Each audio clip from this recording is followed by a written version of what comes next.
কিভাবে টাকলাটি একটি মাছি হয়ে পুরো পৃথিবীকে অবাক করে দিল।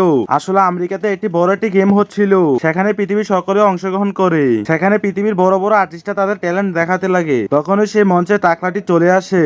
তখনই জাজ বলে, তুমি আমাদেরকে কি দেখাবে? তখনই টাকলাটি বলে, আমার ট্যালেন্ট দিয়ে আমি সত্যিকারের মৌমাছি হয়ে যাব। এই কথাটি শোনার পর সকলে হাসা শুরু করে। তখনই সুপার জজ বলে, তুমি যদি তোমার সত্যিকারের ট্যালেন্ট দিয়ে মাছি হতে পারো তাহলে তোমাকে 10 কোটি টাকা দিয়ে দেবো। এই কথাটি শোনার পর টাকাও অবাক হয়ে যায়। তখন সে মাছি হওয়ার জন্য তৈরি হতে লাগে। সে এমন কিছু তৈরি হয় তুমি দেখলে অবাক হয়ে যাবে। তুমি যদি বাবাকে ভালোবাসো ভিডিওটিতে একটি লাইক করো, আর মাকে ভালোবাসে থাকলে চ্যানেলটি সাবস্ক্রাইব করে দাও, আর দুজনকে ভালোবাসলে লাইক সাবস্ক্রাইব করে দাও। জানি যারা দুষ্ট তারা চ্যানেলটিকে সাবস্ক্রাইব এবং লাইক করবে না, আর মাকে ভালোবাসবে না। লাস্টে তো ছেলেটি মাছি হয়ে যায়।